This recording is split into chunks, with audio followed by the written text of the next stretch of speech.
Nagdala ako ng 1,000,000 cash sa bundok para mamili ng pulot. Pero nang isasakay na sana sa truck, sabay-sabay na nagtaas ng presyo ang mga magpupulot. Binawi nila ang lahat ng presyong napagkasundoan na namin. Sinabi pa nilang mas gugustuhin nilang mabulok na lang ito sa mga bar aisles kaysa ibenta sa akin. Boss Shu, ang presyo sa merkado ngayon ay 80 pesos kada kilo.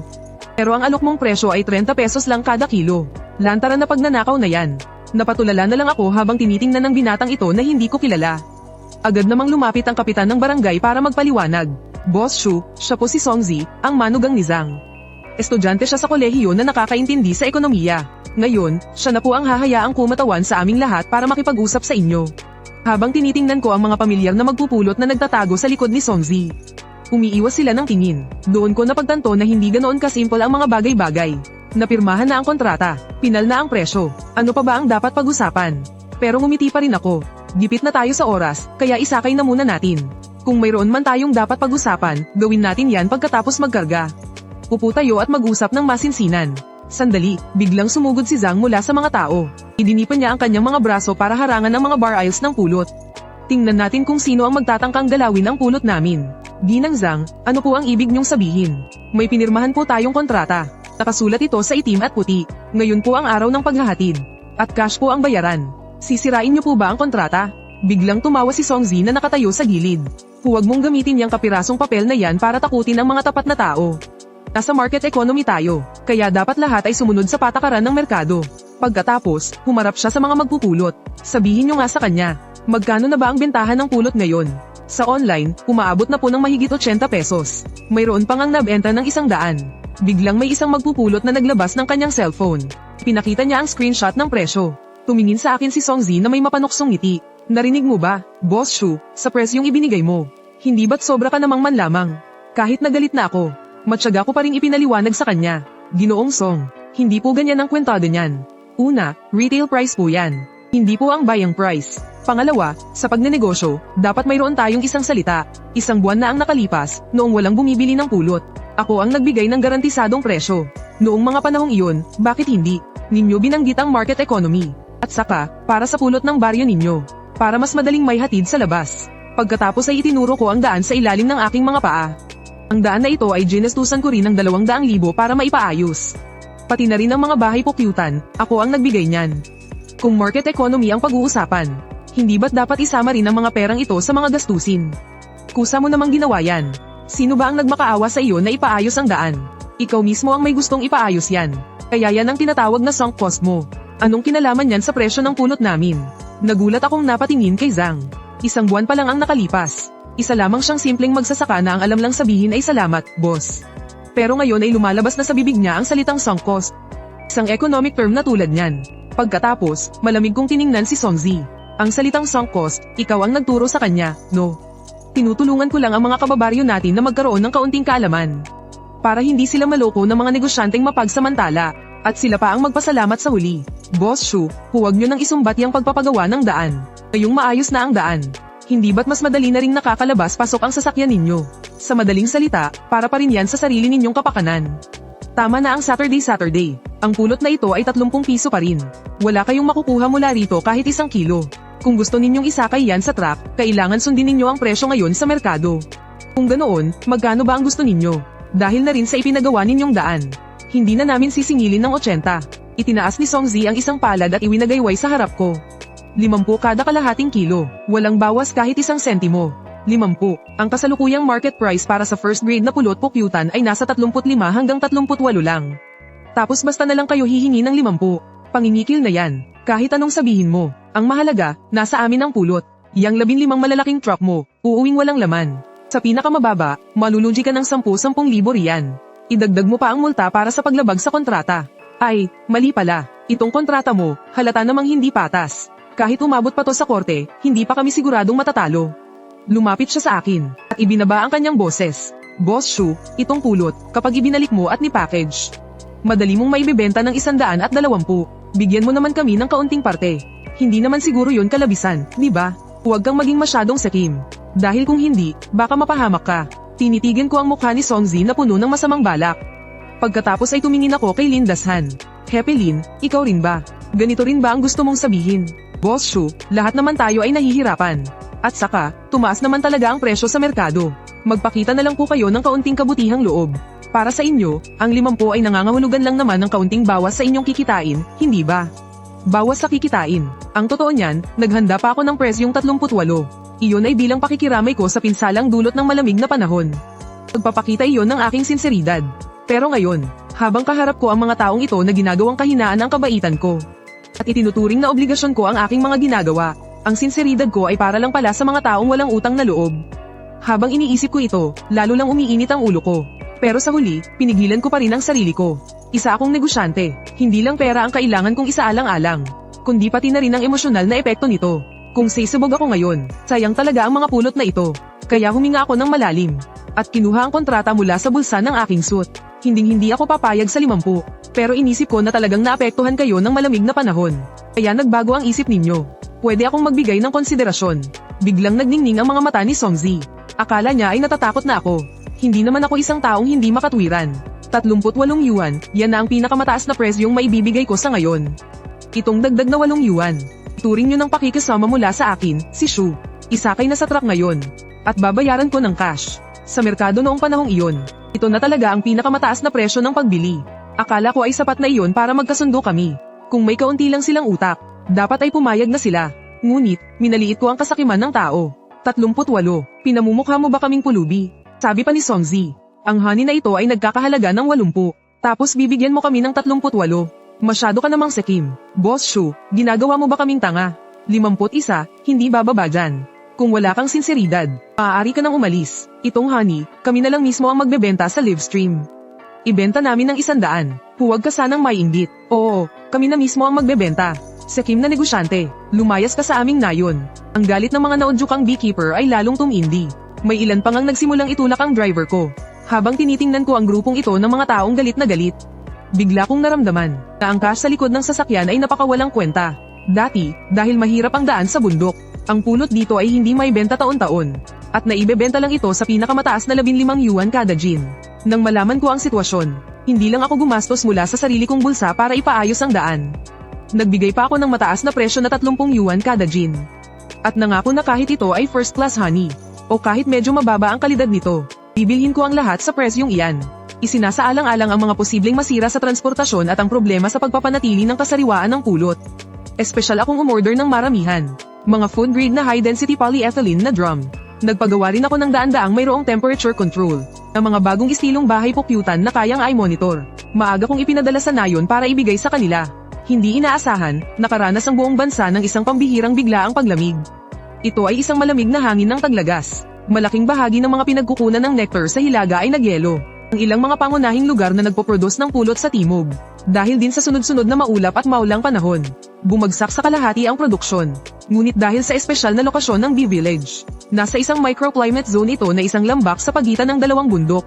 Napapaligiran ng mga bundok sa lahat ng direksyon, kaya naharangan ng malamig na hangin. Ang mga halamang pinagkukunan ng nectar ay hindi lang hindi nagyelo. Sa halip, dahil sa kaunting ulan, mas naging puro pa ang nectar. Sa panahong iyon, ang presyo sa merkado ay umakyat na sa 35 yuan bawat kalahating kilo. Kaya't gumawa ako ng desisyon, taasan ang presyo. Sinabihan ko ang finance na sa presyong 38 yuan kada kalahating kilo. Ay maghanda ng cash. Boss Shu, di ba 30 ang nasa kontrata? Sa pagtaas na ito ngayon, mababawasan ng ilang daang libo ang kikitain natin. Tumingin ka sa pangmatagalan. Ito ang tinatawag na pamumuhunan para sa tiwala. Ipaalam mo sa kanila na hindi sila malulugi sa pagsunod kay Boss Shu. Akala ko ang tunay na intensyon ay masusuklian ng tunay na damdamin. Mukhang sa huli, kasalanan ko ang pagiging masyadong kampante. Sige, edi kayo na lang ang magbenta niyan. Tumango ako, dahan-dahan kong tinupi ang kontrata sa aking mga kamay. At ibinalik ito sa aking bulsa. Tumingin ako sa lahat ng mga driver. Wala nang bahid ng galit sa aking mukha. Tanging isang nakakakabang katahimikan na lang ang natira. Lahat kayo, sumakay na. U-turn, babalik na tayo sa syudad. Natigilan sandali si Mang Chen. Untik nang mahulog ang walkie-talkie sa kanyang kamay. Boss Shu, sigurado ka bang aalis na tayo? 15 sasakyan ito, malaki na ang nagastos sa gasolina. Pag-usapan na lang ulit natin. Sige na, 40 na lang. Maganda naman talaga itong pulot. Kapag nakuha natin to, mabibenta agad. Wala nang pag-uusapan, Old Chen, tandaan mo. Sa negosyo, kapag nalugi ka, pwede mo pa yang bawiin.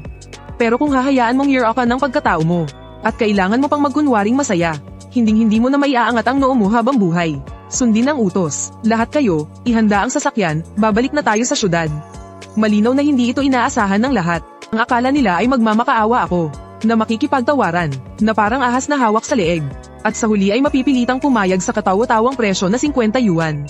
Dahil sino ba naman ang hahayaang masayang ang daan-daang libong ginastos sa pagpapagawa ng kalsada? Agad namang sumugod si Songzi dahil sa galit at kahihiyan. At dinuro ang aking ilong. Shugui Yuan, subukan mo lang umalis. Kapag umalis ka ngayong araw na to, sa susunod, kahit lumuhad ka pa sa harapan namin, hinding-hindi na kami magbebenta sa'yo. Huminto ako sa paglalakad. Humarap ako. Tiningnan ko siya na parang isang piyasong nagwawala.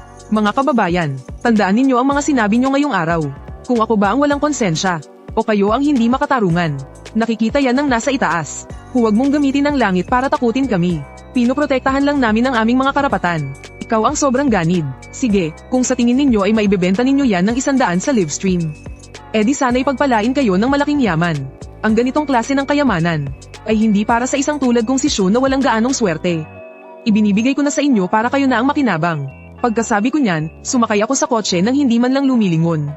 Sa sandaling nawala ang aming mga sasakyan sa may paanan ng bundok. Sumabog sa di pa naririnig na lakas ng hiyawan ng Fengnong Village. Kaalis ko pa lang, ay agad namang tumalon si Songzi sa malaking gilingang bato ng komite ng baryo. Mga kababayan, nakita nyo yun. Ganyan lang ang mga kapitalista, isa lang silang tigreng papel. Kinabahan siya, dahil alam niyang hindi na niya makukuha ang perang pinagpag-yearan natin. Nanalo tayo. Ang galing mo talaga, Songzi. Pati yung big boss, napaatras mo sa kasisigaw. Oo nga. Napakaganda ng kalidad ng ating pulot. Paano tayo mahihirapang ibenta ito? Pakinig tayo kay Songzi. Mag-livestream tayo. Ibenta natin ng 80, huwag 100. Noong tanghaling iyon, ang Bee Farmer Village ay parang nagdiriwang ng bagong taon. Nagsasaya sila sa pag-aakalang natalo nila ang kapitalismo. Pero hindi nila alam na ang sarili nilang mga kamay ang pumutol sa koneksyon ng liblib na nayong ito sa modernong sibilisasyon ng komersyo. Ang nag-iisang pusod na nag-uugnay sa kanila. Akala nila, isang lobong ganit sa dugo ang kanilang pinalayas. Ang hindi nila alam, ang kanilang pinalayas, ay ang kaisa-isang taong handang magdala sa kanila ng tulong sa gitna ng matinding unos.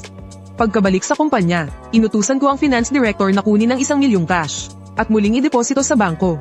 Boss, paano yung 200,000 para sa pag-aayos ng kalsada? Pati na rin ang paunang bayad para sa cold chain at mga kahon para sa pukyutan. Lahat-lahat, halos 400,000 na iyon. Paano natin pupunan ang butas na ito? Ituring na lang nating bayad sa isang mahalagang aral. At saka, abisuhan mo ang legal department. Maghanda silang kasuhan ang lahat ng magsasakang pumirma ng kontrata sa Bee Farmer Village dahil sa paglabag dito. Kahit na malaki ang tsansang hindi na natin mababawi ang pera, gusto kong sa kanilang credit history, ay mag-iwan tayo ng isang malaki at hindi malilimutang marka. Naintindihan ko, paano naman ang kakulangan natin sa supply ng pulot? Makipag-ugnayan ka sa base natin sa Yuncheng. Kahit medyo mas mataas ang presyo, marami naman silang supply at sapat na sapat. Ayos lang kahit kumita tayo ng mas kaunti. Ang reputasyon natin ang hindi pwedeng masira. Matapos kong ayusin ang mga gawain, binuksan ko ang aking cellphone. Nakita ko si Songzi sa isang short video platform na nagrehistro ng account. Ang pangalan ay Kuya Z na Bee Farmer. May bagong video na in-upload. Estudyante sa kolehiyo, umuwi sa probinsya para magnegosyo. Dadalhin ko kayo para matikman ng purong lasa mula sa kalaliman ng kabundukan. Iwasan ang mga middleman na nagpapatong sa presyo. Ang unang livestream ay mamayang gabi. Pagpasok ko sa livestream room, mayroon ng 200 hanggang 300 tao sa loob. Nakita ko siyang nakatayo sa bakuran ng pamilya Zhang. Sa likod niya, nakatambak ang 12 ng malalaking asul na bar aisles na ipinadala ko. Madilim ang ilaw, malabo ang video. Si Songzi ay nakasuot ng hindi kasukat na suit, at sumisigaw ng buong lakas sa harap ng camera. Mga kapamilya, nakikita niyo ba? Ito ay purong-puro at walang halong kemikal na pulot mula sa kabundukan. Ngayong araw, may regalo si Kuya Z para sa inyo, mga kapamilya. Hindi 998, hindi rin 198. 88 piso lang kada kilo. Libre ang shipping, diretso sa bahay nyo. May hawak siyang kutsara na orihinal kung pinasadya, para gamitin sa pagkuha ng sample. Sumandok siya ng pulot, at ipinakita sa camera kung gaano ito kalapat. Tingnan nyo ang kulay nito. Tingnan nyo ang pagdikit nito sa gilid. Sa mga nakakaalam dyan, ay type nyo sa comment section kung gusto niyong matikman. Si Tia Zhang at ilang matatandang babae ay nasa lik. Pilit ang ngiti sa kanyang mukha. Hawak-hawak ang isang carton na hindi malaman kung saan nanggaling. Nakabaluktot na nakasulat dito ang pure and natural. Tiningnan ko ang comment section. Bakit 88? Ang mahal naman, sa supermarket 4 na pulang. Yung nag-comment sa taas, wala kang alam. Purong kulot pukyutan ito. Yung binibenta sa supermarket, tubig na may asukal lang yun. Host, may food business permit ka ba? May FDA seal ba yan? Anong surira ang gamit ninyo? Kamusta ang packaging? Sa amin po ay sariling ani at sariling benta. Sinusuportahan ito ng gobyerno. Hindi na kailangan ng kung ano-anong mga permit. At saka, nationwide free shipping kami. Garantisadong ligtas. Nang makita ko to, pinatay ko na ang live stream. Napangisi na lang ako. Talagang matapang ang mga walang alam. Akala nila ang live selling ay sisigaw-sigaw lang sa harap ng cellphone at maghihintay na lang ng pera. Pero hindi nila alam na kung wala kang kilalang brand, napakahirap kunin ang tiwala ng mga tao. At lalo nilang hindi alam na para sa isang produktong likido tulad ng pulot, napakalaki ng tsansang masira ito habang dinadala ng surir. Kung hindi gagamit ng mga profesional na anti-shock air column at mga customized na foam box, sa 10 bote na ipapadala, 5 ang maaaring mabasag. Ang pinakamalala sa lahat, wala silang food production permit. Ang paggawa at pagbenta sa maliit na sukat, kahit na pinapayagan sa ilalim ng ilang patakaran. Pero kapag nasa isang platform ka na, at napuntirya ka ng mga taong naghahanap ng mali, iyon na ang magiging katapusan nila. Bukod pa riyan, nagtakda si Songzi ng presyong 88 yuan. Sa ganitong presyo, sobrang taas ng inaasahan ng mga customer sa packaging, serbisyo, at sa logistics. Gamit lang nila ang mga pinakaordinaryong bote ng plastic, pero gusto nilang ibenta sa presyo ng isang luxury item. Isa itong malaking kahibangan, at gaya ng inaasahan, mabilis na lumitaw ang mga problema. Sa unang araw ng live stream, dahil sa gimmick na estudyanteng umuwi sa probinsya, at sa pamimilit sa mga kaibigan, nakabenta nga sila ng ilang daang order. Tuwang-tuwa sila Zhang, magdamag silang gumamit ng mga bote ng mineral water, at mga lumang garapon para pagsalinan ng pulot. Tapos, basta na lang nilang binalot sa dyaryo at isiniksik, sa loob ng mga carton at ipinadala. Ang shipping fee pa lang, 12 yuan na kada order. Ang ipinangako ni Songzi na dodoblehin ang kita. Pagkatapos ibawas ang gastos sa shipping at packaging, ay malaki ang nabawas. Pero kahit na ano pa ang sabihin, ibinenta sa halagang 88 yuan. Ang kinita ay mahigit 70. Mas mataas pa rin iyan ng malaki kaysa sa 38 yuan ko. Punong-puno ng sigla ang mga beekeeper. Sinimulan pa nga nila akong pagtawanan. Ngunit, hindi nagtagal ang magandang sitwasyon. Makalipas ang ilang araw, isang batch ng mga produkto ang naihatid sa mga customer. Nagsimula ang sakuna. Songzi, anong nangyayari? Walang tigil sa katutunog ang cellphone na to. Puro paninisi at reklamo. Si Songzi ay nakahiga sa kama, nangangarap na yumaman. Inis niyang kinuha ang cellphone at tiningnan ito. Agad siyang namutla, puro mga refund request at masasamang review. May mga customer na nagreklamo sa pangit na packaging at tumagas na pulot. May mga customer na kinu-question ang kalidad ng pulot. Mayroon ding mga customer na gustong i-report siya. Nagkukumahog na nagpaliwanag si Songzi. Aksidente lang po iyan sa pagpapadala. Ang sariwang pulot po talaga ay may kaunting asim. Pero walang nakinig sa kanyang paliwanag. Nakialam na ang platform, dahil masyadong mataas ang complaint rate. At hindi rin siya makapagbigay ng kumpletong kwalifikasyon para sa food distribution. Ang account ni Songzi na beekeeper Zige ay direktang naban. Ang kanyang security deposit ay na-freeze. Ang mas nakakatakot pa, yung mga customer na nakatanggap ng sirang pakete. Hindi lang sila humingi ng refund. Humingi rin sila ng bayad pinsala para sa mga damit at sahig na nadumihan. Sa loob lang ng isang linggo, sa mahigit 300 order na naibenta, umabot sa 70% ang return rate. Ang natitirang 10% naman ay hindi na nag-return dahil hassle para sa customer. Pero direkta silang nagbigay ng masamang review. Habang tinitingnan ng buong kwarto na puno ng mga ibinalik, na malalagkit na mga pakete, at ang pulang account frozen na abiso sa kanyang cellphone. Napaupo siya sa sahig, hinampes niya ang kanyang hita at nagsimulang umiyak. Diyos ko po, paano na to? Ilang libo na ang nalugi sa akin sa shipping fee pa lang. Wala man lang akong kinita ni isang cash-in. Kailangan pang magbayad ng danyos. Hay, hindi ito tama. Hindi naman ganito ang turo sa internet. Makikita si Songzi na nakasiksik sa isang sulok. Basang-basa ng pawis. Wala na ang dating tikas niya noong nakatayo pa sa Hilingen. Napuno ng kayabangang nagpapaliwanag. Ang pinakamasaklap pa, dahil gumamit sila ng maruruming lalagyan para i-repack ang mga ito. Kasabay pa ng pag-init ng panahon noong mga araw na iyon. Ang dating dekalidad na pulot, dahil walang profesional na pag-seal at sterilization, ay nagsimula ng dahan-daang mag-ferment sa loob ng mga plastic na balde. Ang dating matamis na amoy ng bulaklak sa hangin, ay nahaluan na ng amoy alak na maasim. Ang pagkaba ng kanilang livestream account, ay parang isang baldeng malamig na tubig, na tuluyang pumatay sa pekeng kasikatan ng B-Village. Sa compound ng Village Committee, kaharap ang isang grupo ng mga taong may hawak na mga return slip. Mga beekeeper na hindi mapakali na parang mga langgam sa nagbabagang uling. Nagmamatigas pa rin si Songzi. Mga kababayan, huwag kayong magpanik. Binyan tayo ng platform kasi naiinggit sila sa dami ng views natin. Kung ayaw sa atin dito, may tatanggap din sa atin sa iba. Hindi na tayo magla-livestream. Diretso na tayong maghanap ng ibang mga buyer. Tandaan nyo, top grade ang pulot natin. Basta kumalat lang ang balita, siguradong maraming boss ang mag-uunahan dito. Songzi, sigurado ka ba dyan? Libo-libo na ang abono natin sa shipping fee. Hindi na natin kayang malugi pa. Tiyo, huwag po kayong mag-alala. Taken ko na sila ngayon din. Nilabas ni Songzi ang kanyang cellphone sa harap ng lahat ng taga-nayon, at sinimulang tawagan ang mga numerong nahanap niya online. Mga numero ng mga kumpanyang bumibili ng produktong agrikultural.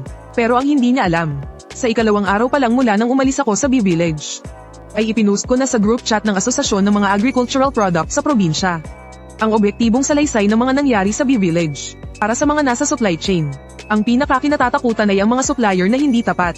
Kaya naman, sinimulang tawagan ni Songzi. Nakapagtataka, iisa lang ang naging reaksyon ng lahat. Hello, si Boss Wang po ba ito? Mayroon po kaming isang batch ng pinakamataas na kalidad ng pulot pukyutan mula sa Bee Farmer Village. Ang Bee Farmer Village, iyan ba yung nayon ni Lindashan? Opo, alam niyo po pala. Ay, mabuti naman po kung ganoon. Iyan yung batch ng produkto na hindi kinuha ni Boss Shu, tama.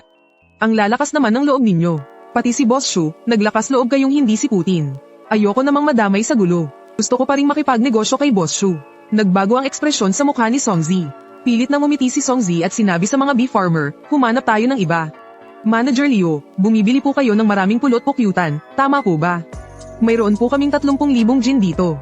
Magkano ang presyo? Ang market price po talaga ay 80. Bibigyan namin kayo ng discount, 60 na lang po. 80, baka nananaginip ka pa. Inalok kayo ni Boss Zhang ng 38. Hindi nyo binenta. Tapos ngayon, ako ang gusto nyong samalo. Ang kaya ko lang ibigay ay 20. Kunin nyo kung gusto nyo, kung ayaw nyo, wag. 20, bakit hindi ka nalang mangagaw? E di kayo nalang uminom yan. Sunod-sunod na tumawag si Songzi ng higit sa 10 beses. Pinapatayan siya kaagad ng telepono. O kaya naman ay puro pangungot siya ang naririnig niya pagkatapos niyang banggitin ang Bee Farmer Village. Mayroon pang ang direktang tumawag sa kanila ng mga pasaway na taga-nayon. Ang pinakamatindi ay ang isang boss na espesyalista sa pagbili ng segunda manong pulot para gawing sangkap sa pagkain ng mga hayop. Malakas siyang tumawa sa telepono at sinabi, narinig kong pinaalis niyo raw si Boss Shu dahil sa galit. Ang galing ng ginawa niyo. Pero ang pulot niyo ngayon ay may masamang reputasyon na. Pwede ko namang bilhin. 10 piso kada gin. Hindi ko naiisipin na wala kayong isang salita. Total, para sa pagkain lang naman ng baboy ang paggagamitan ko. Nagmamadaling ibinaba ni Songzi ang telepono. Isang nakakabinging katahimikan ng bumalat sa buong compound ng village committee. Songzi, ito ba yung sinasabi mong pinag-aagawan? Pinag-aagawan, baka balat ng pakwan. Isa kang salot, ipahamak mo tayong lahat sa buong nayon. Tiyo, hindi ko po ito kasalanan. Si Shu Guiyuan yun.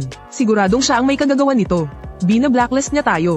Nag-alok si Boss Shu ng 38. Ayaw mong ibenta, pinilit mo sa 80. Oh, tingnan mo ngayon. Nag-alok sila ng 10 piso, pambayad lang sa delivery fee ko. Ang pamilya ko, gumastos ng 500 para sa shipping. Ni isang cost-in, wala kaming nakita. Tama, magbayad ka sa lugi namin.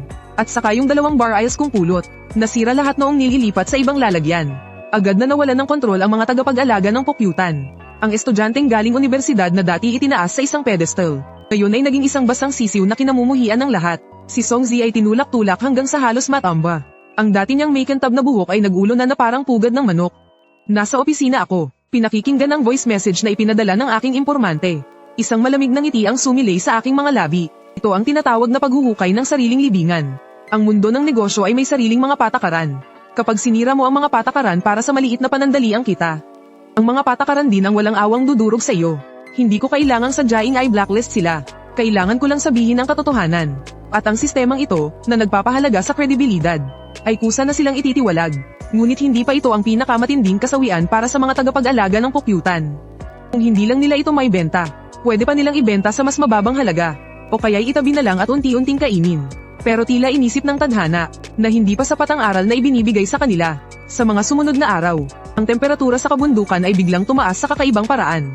Pagsapit ng tanghali, umaabot pa ito sa mahigit 20 degree. Para sa pulot pukyutan, ito ay nakamamatay, kahit na maganda ang kalidad ng batch ng pulot na ito.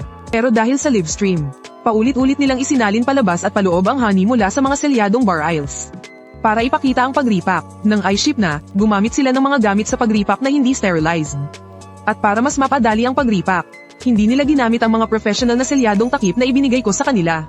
Sa halip, tinakpan lang nila ito ng isang layer ng plastic. Ang araw na iyon, pagpasok pa lang ni Zhanggang sa bakuran, nakaamoy siya ng kakaibang amoy.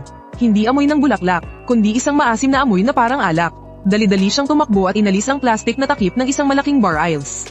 Ang dating parang amber na kalmado at malinaw na ibabaw ng honey, ngayon ay may maliliit na puting bula, at patuloy itong bumubula at umaakyat.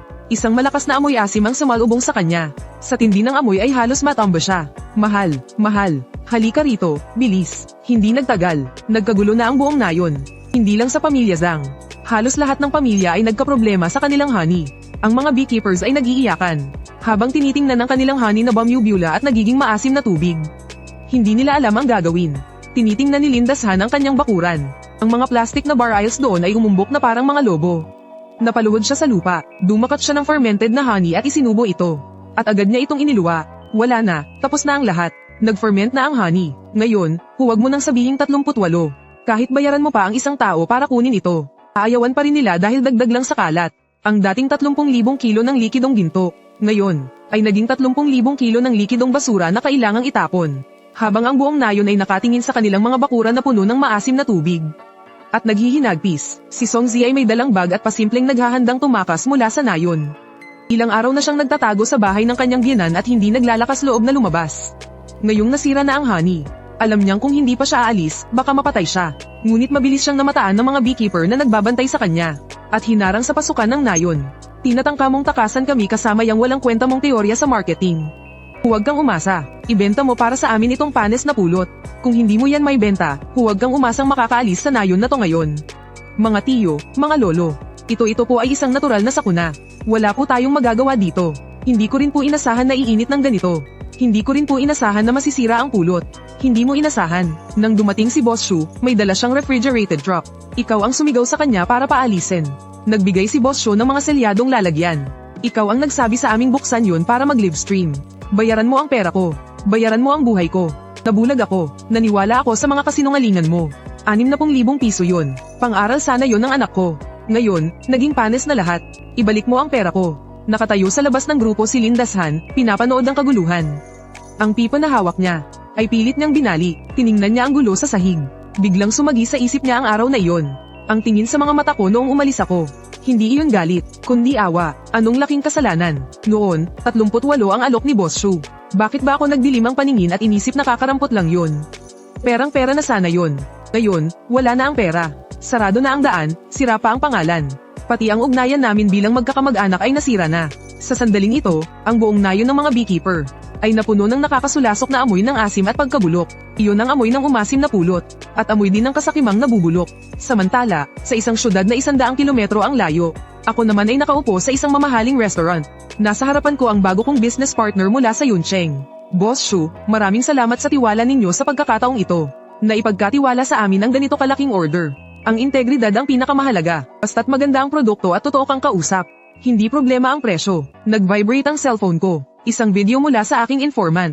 Sa video, ang mga beekeeper ng Fengnong Village ay nakapalibot sa mga bar aisles ng pulot na umaasim na. Nagsisisihan sa isa't isa. Pulos iyakan ang maririnig. Sinulyapan ko ito. Walang emosyon kung ini-scroll palampes. At pinatay ang screen. Anong problema, Boss Shu? Wala naman. Nanunood lang ako ng isang katawa-tawang palabas na hindi naman nakakatuwa. Pero hindi pa doon nagtatapos ang kwento. Kapag ang isang tao ay wala ng matakbuhan, saka lang niya maaalala ang daan na minsan na niyang inapakan. Alam kong malapit na silang dumating. Nang araw na iyon, katatapos lang ng morning meeting namin. Balik na sana ako sa opisina para asikasuhin ang mga dokumento. Nang biglang tumakbo papalapit ang receptionist na si Lina Balisa ang itsura, boss. Sa baba po, may nagkakagulo. Nasaan ang mga security guard? Hindi sila mapigilan ng mga guard. Napakaraming tao. Mahigit 20 tao ang may hawak na banner. May mga nakaluhod pa sa pintuan at umiiyak. Sabi po nila, mga kababayan niyo raw po sila na naparito para humingi ng tawad sa inyo. Naglakad ako papunta sa glass window at tumingin sa ibaba, sa plaza sa tapat ng gusali ng kumpanya. Isang grupo ng mga taong simple ang pananamit at mukhang mga kimi na nagsisiksikan sa labas ng revolving door. Yung dating mayabang na si Songzi ay inaalalayan ngayon ng 2 tao. Nakayuko ang kanyang ulo. Si Tia Zhang ay nakaluhod sa pinakaharapan at nagmamakaawa sa security guard. Sa banner na iyon ay may ilang salitang pula na pabaluktot ang pagkakasulat. Humingi ng tawad kay Boss Shu. Pakiusap, Boss Shu, iligtas niyo ang Fengnong Village. Napangisi na lang ako. Nakakatawa, 1 buwan lang ang nakalipas. Minura nila ako sa bungad ng nayon, tinawag akong vampira at ganid na negosyante. Pinapalayas pa nila ako sa Fengnong Village. Pero ngayon, naglakbay sila ng daan-daang kilometro para lumuhad sa ibaba ng kumpanya ko. Nagmamakaawang ako ang maging tagapagligtas nila. Boss, tatawag po ba tayo ng pulis? Huwag na, hayaan mo lang silang maghintay dyan sa baba. Pabayaan mo sila dyan ng 1 oras. Ang 1 oras na iyon, para sa mga taong iyon sa ibaba, ay siguradong mas matagal pa sa 1 siglo. Umakyat ang hepe ng security para iulat sa akin ang sitwasyon. Iyong si Zhang ay 2 beses nang hinimatay sa kaiiyak. Si Lindashan naman ay walang tigil sa kasasampal sa sarili. At iyong nagngangalang Songzi, ay pinilit ng mga galit na beekeeper na lumuhad sa pinakaharapan. Pasa-pasa na ang mukha niya. Halatang binugbog muna bago pumunta rito. Pagkatapos, kasama ang aking sekretarya at ilang mga executive. Dahan-dahan akong lumabas ng gusali. Ang ilang selyadong bar aisles na dala nila ay hindi na isara ng maayos. Kaya tumagas habang nasa maalog na biyahe. Iyong amoy na maasim at panis ay kumalat sa buong maganda at malinis na plaza ng CBD. Dahilan para magtakip ng ilong at pandirayan sila ng mga dumadaang empleyado. Iniiwasan sila na parang may salot. Iyon ang dating ipinagmamalaki nilang likidong ginto. Ngayon, naging simbolo na ito ng kahihiyan kaya hindi nila may angat ang kanilang mga ulo. Nang makita nila akong lumabas, ang dating maingay na grupo ay biglang tumahimik ng isang segundo. Kasunod nito ang sabay-sabay na hagulgol at pag-iyak. Boss Shu, Boss Shu, sa wakas po, lumabas na rin kayo. Boss Shu, nagkamali po kami. Hindi po kami tao. Boss Shu, tulungan niyo po kami. Sa inyo na po nakasalalay ang aming kabuhayan para sa buong taon. Boss Shu, lumuluhod na po kami sa inyo. Nabulag po kami sa kasakiman noon. Nagpadala kami sa panunulsol ni Songzi. Kayo na po ang baalang umunawa sa aming mga pagkakamali. Kunin niyo na po itong pulot. Nakikiusap po ako sa inyo. Tatakbo sana siya para yakapin ang binti ko. Pero pinigilan siya ng dalawang matipunong gwardya. Habang umiiyak siya, inuuntog niya ang noo niya sa sahig na granite, na lumilikha ng kalabog. Nanginginig na lumapit si Lindashan. Hawak ang isang lukot-lukot, at may bahid ng putik na kontrata. Ito mismo yung kontratang tinuring nilang basura noon. Boss Shu, kami po. Gusto na po naming sundin ang kontrata. 30 piso. Hay hindi, wag na pong 30. Kahit 20 na lang po. Basta kunin nyo lang po ang pulot. Para may makain naman po ang mga kababayan namin. Si Songzi naman ay nagtatago sa likod ng mga tao. Parang isang takot na pugo. Wala na ang dating angas niya noong siya pa ang nagmamarunong. Nakatayo ako sa hagdan. Pinagmamasdan sila mula sa itaas. Namumula ang mga mukha nila sa malamig na hangin. Ang mga mata nila ay puno ng pagpapakumbaba, takot, at pagmamakaawa. Malayo sa nakita ko isang buwan na ang nakalipas. Yung mga mukha nilang sikim at mayabang. Hindi ko maisip na iisang tao lang sila. Pero tandang-tanda ko. Tanda ko ang sinabi ni Songzi na 30 piso lang daw yon. Tanda ko ang sinabi ni Zhang na walang bisa ang kontrata. Tanda ko ang sinabi ni Lindashan na mahirap ang buhay para sa lahat. Oh, Village Chief Lin, ngayon nyo lang naalala ang kontrata. Noong nagdala ako ng sasakyan. Di ba sinabi niyong basura lang yan? Namyo lang namula ang mukha ni Lindashan sa hiya. Nanigas sa ere ang kamay niyang may hawak na kontrata. Hindi malaman ang gagawin. Boss Shu, kasalanan po namin ang lahat. Itong si Songzi po ang may kagagawan ng lahat. Siya po ang nanloko sa amin, sinabing maibebenta raw ito sa halagang 80. Siya po ang nag-edit ng mga litrato para magpakalat ng chismis. Boss Shu, dinala rin po namin siya. Kayo na po ang bahala sa kanya. Basta po pumayag lang kayong kunin ang pulot. Boss Shu, nagkamali po ako. Naging handgal po ako. Wala po akong alam sa batas. Patawarin niyo na po ako. Nakasubsob sa sahig si Songzi. Nanginginig ang buong katawan. Nagmamakaawa habang garalgal ang boses. Habang pinapanood ang kaguluhang ito, nandidiri lang ang naramdaman ko. Tama na, huwag na kayong umarte. Galit kayo kay Songzi. Hindi dahil niloko niya kayo, kundi dahil hindi niya kayo pinakita. Kung naibenta talaga yan ng 80 noong araw na iyon, haharapin niyo pa ba siya ngayon ng ganito? Siguradong itataas niyo pa siya sa langit. At pagkatapos, sabay-sabay niyo akong pagtatawanan na si Shogwei Yuan ay isang tanga. Agad na natahimik ang lahat. Nagkatinginan ng mga beekeeper na nabisto ang tunay na iniisip. At nahihiyang yumuko. Dahan-dahan akong bumaba sa hagdan. Pumunta ako sa harap ng bar aisles ng pulot na dala ni Zhang. Yung asul na plastic na bar aisles na yan, ako pa ang gumastos para bilhin. Maruming-marumi ang labas ng bar aisles. May malagkit na likidong tumatagas sa gilid ng takip. Inabot ko ang kamay ko. Hindi ko pa man nabubuksan ang takip. Sumanda na agad ang matapang na amoy asim hanggang sa utak ko. Ito ba ang sinseridad na dala ninyo? Naamoy nyo ba? Suka to, hindi pulot. Boss Shu, kahit medyo may amoy, pwede pa namang kainin. Kailangan lang ng kaunting proseso. Gumagawa ako ng mga high-end na pagkain. Hindi ako taga-kolekta ng basura. Ang yeast sa pulot na to ay lagpas ng libu-libong beses sa pamantayan. Kahit itapon sa kanal, makakadumi pa to sa kapaligiran. Tapos gusto niyong tanggapin ko. Pwede naming baba ng presyo ng 10, kahit 10 na lang. Pambayad lang sa pagod namin. Kapitan, hindi mo pa rin ba naiintindihan? Hindi ito tungkol sa pera. Noon, gumastos ako ng 200,000 para ipaayos ang kalsada. Gumastos ako ng mahigit 100,000 para sa mga bahay pukyutan. Pumasok ako sa nayo ninyo dala ang 1,000,000 cash at isang convoy ng sasakyan. Ang mataas na presyo ninyong 38 yuan. Iyon ang aking sinseridad. Iyon ang tiwala ko. Pero itinapon ninyo ang tiwala ko sa lupa at tinapakan. At dinuraan nyo pa ng 2 beses. Ngayon, wasak na ang tiwala. Hindi na ito mabubuo pa. Huwag na nating pag-usapan pa na sira ang pulot na ito. Kahit na ito pa ang nectar ng mga Diyos mula sa langit. Hindi ko ito tatanggapin. Dahil ang pangalan ng nayo ninyo, para sa akin, ay bulok na sa buong industriya ng agrikultura. Boss Shu, hindi nyo po kami maaaring pabayaan na lang na mamatay. Kayo po ang nagpagawa ng kalsadang iyon. Hindi nyo po kami maaaring pabayaan. Tama, ako nga ang nagpagawa ng kalsada. Ipinagawa ko ang daan na iyon. Dahil gusto kong papasukin ang Diyos ng kayamanan sa nayon ninyo para tulungan kayong yumaman. Pero hindi ko inasahan na kapag natapos na ang kalsada, hindi ang Diyos ng kayamanan ang pumasok. Sa halip, ang demonyo ng kasakiman sa loob ng mga puso ninyo. Ang siyang nakawala, iwan ko sa inyo ang daan na iyan. Kung makakaahon kayo o hindi, nakasalalay na iyan sa sarili ninyong kapalaran. Pagkatapos kong magsalita, hindi ko na sila sinulyapan pa. Tumalikod ako at naglakad papunta sa gusali. Mula sa aking likuran ay narinig ang malakas at sunod-sunod na panaghoy. Ang mga gwardya ay gumawa ng harang na tao. Mahigpit silang hinaranggan sa labas. Hindi ako natinag. Hindi huminto ang aking mga hakbang kahit isang saglit. Alam kong sa sandaling ito, napakalamig ng aking dugo. Pero mas alam ko na ang pagpapakita ng awa sa mga taong sumisira ng tiwala ay kalupitan sa mga taong tumutupad dito. Pagbalik sa opisina, tumayo ako sa harap ng napakalaking bintana. Pinanood ko sila na parang mga asong gala. Dala-dala ang isang sasakyang puno ng baho at pagsisisi, na unti-unting naglaho sa aking paningin. Sa mesa ay may isang baso ng kititimpla lang na honey water. Iyon ay bagong honey na ipinadala mula sa base sa Yunnan. Ang kulay nito ay gintong dilaw at mabango. Ang amoy ay tumatagos sa ilong. Itinaas ko ang baso at uminom ng isang lagok. Napakatamis. Ito ang lasa ng isang kasunduan. Samantalang ang mga taga-Feng Nong Village, itiyak na sa nalalabi nilang buhay, ay lulunukin ng mapait na bungang sila mismo ang lumikha. Ang lasa niyon ay mas malala pa sa lason.